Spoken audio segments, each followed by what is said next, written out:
Hello, my name is Michael Pasco. I'm director of the Gardens of Fanshawe College, and today we're in the Mac Cuddy Botanic Gardens, and we're going to talk about rose pruning, spring rose pruning in particular. But before we get into roses, I'd like to talk, or the specifics of rose pruning. I'd like to talk generally about what type of roses we have in the gardens here. We have shrub roses, and we have hybrid teas, grandifloras, and multifloras. And today we're going to be concentrating in this video on the pruning of the hybrid tea, grandiflora, and multiflora roses. And this is spring pruning. Now, because these roses are budded, they've been hilled up over the winter, and this protects the bud union. So you can see this rose here, which we haven't unhilled yet. It's still got its winter protection on. And if we look at the rose next door, we can see one that's already been pruned, or unhilled and pruned. Now, before we get into the specifics of pruning, we need to talk about the tools that we've got with this.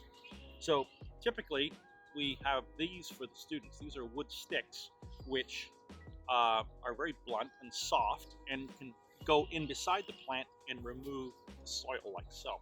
I use a knife, a weeding knife, but we're reluctant to let students use this because you have to be much more careful when you're using a metal tool, because you can injure the canes or the stems of the roses by piercing them.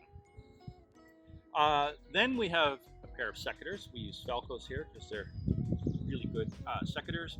And then we have a pair of loppers for when we get down to the crowns of the plants and we need to remove the really, really old wood. Then we have a bucket. All the rose canes, and that's what we call a rose stem, a cane, is removed and put in the bucket. Now in the Mac Cuddy Botanic Gardens, everything in the garden is recycled, composted, chipped. The only exception are the rose canes from the hybrid teas, grandifloras, and multifloras. And that's because they carry disease with them. And we want to remove as much of the diseases from the rose garden as possible. Diseases like black spot and powdery mildew. So we actually dispose of these in a landfill rather than put them into our chipping pile or our compost. So I'm going to go over to this rose here, and I'm going to show you how to prune it. So here we've got a rose that we've unhilled. This is a hybrid tea rose, and there is a rule for pruning hybrid tea roses. We want to select 3 to 5 canes of about pencil thickness or a little thicker, and then 3 to 5 buds. And we do that because hybrid teas are very vigorous roses, so they can be pruned harder. Grandifloras and multiflora roses, and those are the roses that produce lots of little blooms in a cluster, we would prune those to 5 to 7 canes, 5 to 7 buds, because they're not quite as vigorous. The other thing that we need to consider is the overall shape of the plant. And typically we want an open center of the plant. And that promotes air circulation, cuts down on the incidence of disease. Now, we had a question before. This looks like 2 plants. It's actually 1 plant, and it's an older plant, and it's come from the original crown and the bud union. So we treat this as 1 entire plant. So when I'm pruning this, you can do this in stages, and the rules are that you would typically remove the dead and damaged wood. So things like these black canes here.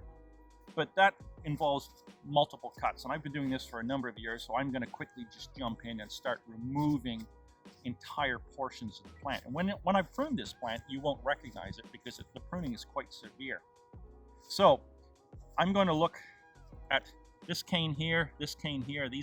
They're in the center. This is the outside of my plant, and I want to make sure that I have an open center to promote air circulation. So I'm going to start with the cane closest to me. You can tell they're really thick down there into the bucket.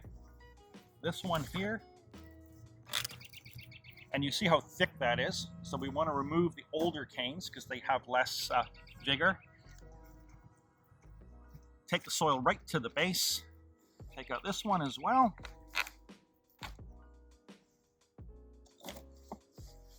This one and that little one. And if I look, 1, 2, 3, 4, 5, 6, 7 or so canes I'm going to take out this little one here, this piece here, and probably this one because it's growing in center. So I've got a fairly open plant now. Got that little weak cane, and I've got a couple of canes here that are too much. They're multiple. I don't typically like canes that have lots of branches. This is a perfect cane here, nice and straight. But sometimes you have to work with what you're given. 1, 2, 3, 4. So I've got 6 canes. Want to get it to 5. This is the weakest cane. That's gone. Now I need to look for the buds. 3 to 5 buds with the last bud facing out, away from the center of the plant. So on this cane here, there's bud down there, one there, there. This one, there's some buds there, and there. This bud is facing on the outside. 1, 2, 3, 4. Sometimes you can't hit it exactly right, but this is a nice strong bud facing out. And even though it's only 2, I'm going to take it to there. And then over here, I've got a bud here, here, here, here, and here. That's the best bud facing away, or it's this one here. I'm going to go for the one up higher just to give it a little more. And then if I go to this cane, 1, 2, 3, right there. So then I can come back with my loppers and get rid of any of those stumps. So, because you want a nice clean crown if you can, because these are gonna rot. So you're gonna get rid of that bit and a bit of old wood there. And that's our kind of open center and 3 to 5 canes, 3 to 5 buds.